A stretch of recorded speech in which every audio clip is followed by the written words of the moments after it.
ಸ್ವಲ್ಪ ತೆಂಗಿನೆಣ್ಣೆ ಸೇರಿಸಿ ನಾವು ಟಚ್ ಅಪ್ ಮಾಡ್ಕೊಳ್ಬೋದು.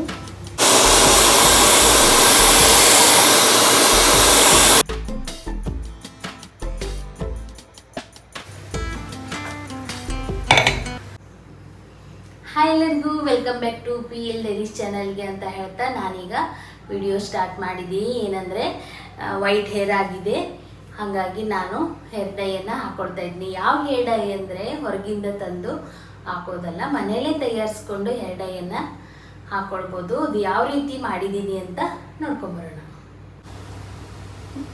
ಮನೆಯಲ್ಲಿ ನ್ಯಾಚುರಲ್ ಆಗಿ ಈಸಿಯಾಗಿ ಹೇರ್ ಡೈ ಯಾವ ರೀತಿ ಮಾಡ್ಕೊಳ್ಳೋದು ಬಿಳಿ ಕೂದಲಿಗೆ ಅಂತ ತೋರಿಸ್ಕೊಡ್ತಾ ಇದ್ದೀನಿ ಇವತ್ತು. ಮೊದಲಿಗೆ ಒಂದು ಅರ್ಧ ಬಟ್ಲಷ್ಟು ಸಾಸಿವೆ ತೊಗೊಂಡಿದ್ದೀನಿ. ಹಾಗೆ ಸಮ ಪ್ರಮಾಣ ಕಲೋಂಜಿ ಬೀಜವನ್ನು ತೊಗೊಳ್ಬೇಕು. ಆಮೇಲೆ 4 ಬಾದಾಮು, 4 ಲವಂಗ ತಗೊಳ್ಬೇಕು. 1 ಹಿಡಿಯಷ್ಟು ಕರಿಬೇವು ಸೊಪ್ಪನ್ನು ತಗೊಂಡಿದ್ದೀನಿ.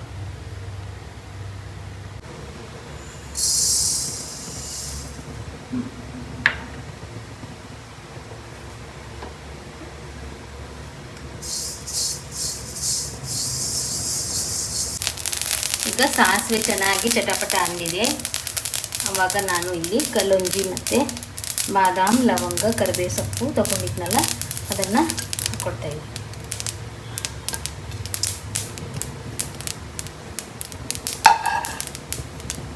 ಇದನ್ನು ಚೆನ್ನಾಗಿ ಹುರ್ಕೊಳ್ಬೇಕು.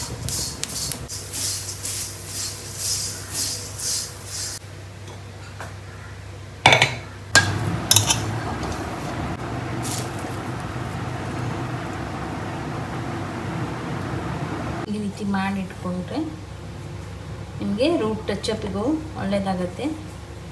ಹೇರ್ ಟಚಪ್ ಅರ್ಜೆಂಟಿಗೆ ಎಲ್ಲಾದರೂ ಹೋಗುವಾಗ ನ್ಯಾಚುರಲ್ ಆಗಿ ಇದರಲ್ಲಿ ಸ್ವಲ್ಪ ತೆಂಗಿನೆಣ್ಣೆ ಸೇರಿಸಿ ನಾವು ಟಚಪ್ ಮಾಡ್ಕೊಳ್ಬೋದು. ನೋಡಿ, ಕೈಗೆ ನೀರು ಹಾಕಿ ತೊಳೆದ್ರೂ ಸಹ ನಮ್ಮದು ಇದು ಹೇರ್ ಡೈ ಹೋಗ್ತಾ ಇಲ್ಲ. ನಾನು ಯಾವ ಆಯಿಲು ಸಹ ಇದಕ್ಕೆ ಯೂಸ್ ಮಾಡಲಿಲ್ಲ. ನೋಡಿ, ನೀರು ಹಾಕಿ ತೊಳೆದಿದ್ದೀನಿ, ಹೋಗ್ತಾ ಇಲ್ಲ.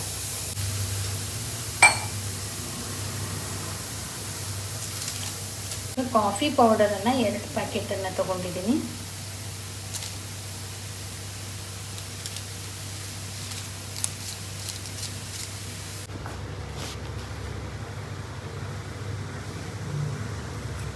ಈಗ ಅದೇ ನೀರಿಗೆ ನಾನು ಮಾಡಿಟ್ಟಿರುವಂಥ ಪೌಡ್ರ್ ಸಹ ನಾನು 1 ಸ್ಪೂನ್ ಚಮಚದಷ್ಟು ಹಾಕ್ಕೊಂಡಿದ್ದೀನಿ. ಈಗ ಇದು ನೋಡಿ ದಪ್ಪ ಆಗ್ತಾ ಬಂತು. ಸ್ವಲ್ಪ ನೀರು ಕೂಡ ಕಡಿಮೆ ಆಗಿದೆ ನಾನು ಹಾಕಿದ್ದು. ಈಗ ಇದನ್ನು ತಣ್ಣಗಾಗಲು ಇಡ್ತೀನಿ. ತಣ್ಣಗಾದ್ಮೇಲೆ ನಾನು ಮತ್ತೆ ಏನೆಲ್ಲ ಇದಕ್ಕೆ ಮಿಕ್ಸ್ ಮಾಡ್ತೀನಿ ಅಂತ ತೋರಿಸ್ತೀನಿ. ಈಗ ಸ್ಟವ್ ಆಫ್ ಮಾಡಿ ಸ್ವಲ್ಪ ತಣ್ಣಗಾಗಲು ಇಡ್ತೀನಿ. ನೋಡಿ ಗೈಸ್, ಇವಾಗ ತಣ್ಣಗಾಗಿದೆ. ನಾನು ಮಾಡಿರುವಂಥ ಕಪ್ಪು ಕಲರು ಕಬ್ಬಿಣದ ಬಾಣಲೆಯಲ್ಲಿ. ಈಗ ನೋಡಿ ಮೆಹಂದಿ ಪೌಡರನ್ನು ಹಾಕ್ಕೊಂಡಿದ್ದೆ. ನನ್ನ ಕೂದಲಿಗೆ ಸ್ವಲ್ಪ ಜಾಸ್ತಿ ಇದೆ ಮೆಹಂದಿ ಪೌಡ್ರ್ ಬೇಕು, ಹಾಗಾಗಿ ಜಾಸ್ತಿ ಹಾಕ್ಕೊಂಡಿದ್ದೆ. ಬೀಟ್ರೂಟ್ ಪೌಡ್ರು 1 ಚಮಚ ಹಾಕ್ಕೊಂಡಿದ್ದೀನಿ.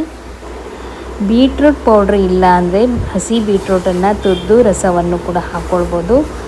ನಂತರ 2 ಬಟ್ಲಷ್ಟು ಹುಣಸೆ ರಸ ಹಾಕ್ಕೊಂಡಿದ್ದೀನಿ. ಇವಾಗ ನಮಗೆ ಎಷ್ಟು ಬೇಕಷ್ಟು ನೀರು ಹಾಕಿ ಚೆನ್ನಾಗಿ ನಾನು ಕೈಯಿಂದಲೇ ಕಲಿಸ್ತಾ ಇದ್ದೀನಿ. ಕೈಯಿಂದ ಕಲಿಸ್ರೆ ಗಂಟಾಗೋದಿಲ್ಲ ಅಂಥೇಳಿ ಇದನ್ನು ನಾನು 1 ರಿಂದ 1.5 ದಿವಸ ಈ ಕಬ್ಬಿಣದ ಪಾತ್ರೆಯಲ್ಲೇ ಇಟ್ಟು ಮುಚ್ಚಿಬಿಡ್ತೀನಿ. ನಂತರ ನೋಡಿ ಎಷ್ಟು ಚೆಂದ ನಮ್ಮ ಮನೆಯಲ್ಲಿ ನೈಸರ್ಗಿಕವಾಗಿರುವಂಥ ಹೇರ್ ಡೈ ರೆಡಿಯಾಗಿದೆ ಅಂತ. ಹಚ್ಚೋದು ಯಾವ ರೀತಿ ಅಂತ ತೋರಿಸ್ತಾ ಇದ್ದೀನಿ. ನಾನು ಯಾವಾಗಲೂ ಇದೇ ರೀತಿಯಾಗಿ ಕೂದಲನ್ನು ಭಾಗವಾಗಿ ಮಾಡಿ ಹೇರ್ ಡೈಯನ್ನು ಹಚ್ಕೊಳ್ಳೋದು. ಬ್ಲ್ಯಾಕ್ ಹೇರ್ ಪ್ಯಾಕನ್ನು ನಾನು ಹಾಕ್ಕೊಳ್ತೀನಿ. ಯಾವ ರೀತಿ ಹಾಕೋದಂದರೆ ಮೊದಲಿಗೆ ಈ ಕೂದಲನ್ನು ಎದುರಿಗೆ ಹೀಗೆ ಭಾಗ ಮಾಡಿ ತಗೊಳ್ಬೇಕು. ಹಾಗೆ ಹಿಂದ್ಗಡೆ ಕೂದಲನ್ನು ಹಿಂಗೆ ಬಿಟ್ಕೊಂಡು ನಂತರ ಇಲ್ಲಿ ಸ್ವಲ್ಪ ಕೂದಲನ್ನು ತಗೊಳ್ಬೇಕು.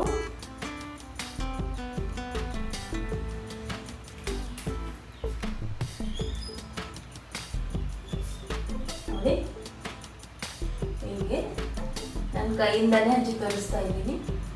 ಮತ್ತೆ ಬುಡಕ್ಕೆ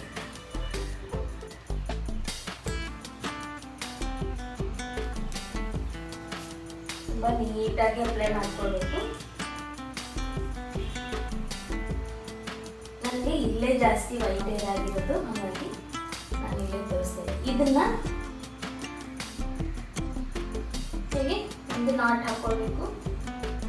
ಯಾಕಂದರೆ ನಾವು ಸ್ನಾನ ಮಾಡೋತ್ತಿಗೆ ಇದನ್ನ ಎಳೆದ್ರೆ ಬಿಡಿಸ್ಕೊಂಡು ಬರಬೇಕು. ಹಾಗೆ ಅದಕ್ಕೆ ನಿಮ್ಗೆ ಹೆಂಗೆ ಅನುಕೂಲನೋ ಹಾಗೆ ಒಂದು ಗಂಟು ಹಾಕೊಳ್ಳಿ. ಜಸ್ಟ್ ಇಷ್ಟು ಮಾಡಿದ್ರು ಸಾಕು. ಆಮೇಲೆ ಉಳಿದಿರೋಂಥ ಕೂದಲಿಗೆ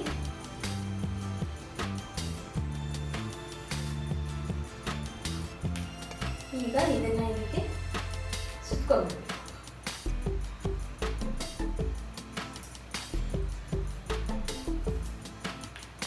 ಕೂಡ ಸರಿಯಾಗಿ ಮೆಹಂದಿಯನ್ನು ಹೇರ್ಕಟ್ಟನ್ನು ಹಾಕ್ಕೊಂಡು ನಂತರ ಸ್ವಲ್ಪ ಹೇರ್ ತಗೊಂಡು ಇದನ್ನು ಅಷ್ಟೇ ತುಂಬ ಚೆನ್ನಾಗಿ ಅಪ್ಲೈ ಮಾಡಿಕೊಳ್ಬೇಕು.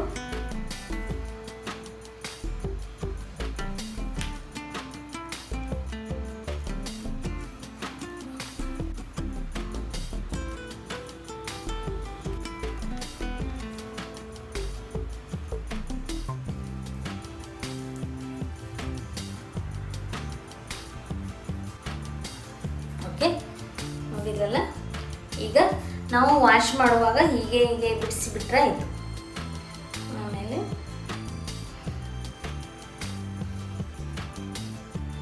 ಹೇರ್ ಪ್ಯಾಕ್ ಯಾವ ರೀತಿ ಮಾಡೋದು ಮತ್ತು ಯಾವ ರೀತಿ ನಮ್ಮದೇ ಕೂದಲಿಗೆ ನಾವು ಓನಾಗಿ ಹಚ್ಕೊಳ್ಳೋದು ಯಾವ ರೀತಿ ಅಂತ ತೋರಿಸ್ಕೊಟ್ಟಿದ್ದೀನಿ. ಬೇರೆಯವ್ರ ಮೇಲೆ ಡಿಪೆಂಡ್ ಆಗಬಾರ್ದು.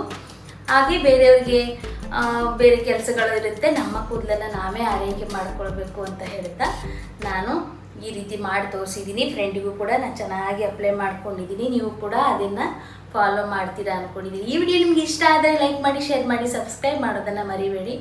ಪೂರ್ತಿಯಾಗಿ ವಿಡಿಯೋ ನೋಡಿ ನನಗೆ ಸಪೋರ್ಟ್ ಮಾಡಿ. ಮತ್ತು ಒಳ್ಳೊಳ್ಳೆ ವಿಡಿಯೋಯೊಂದಿಗೆ ನಿಮ್ಮ ಎದುರಿಗೆ ಬರ್ತೀನಿ. Thank you guys. ಹಾಗೆ ಹೇರ್ ಕಲರ್ ಮನೇಲೇ ಹೇಗೆ ಮಾಡ್ಕೊಳ್ಳೋದು ಅಂತ ತೋರಿಸಿದ್ದೆ ಅಲ್ಲ.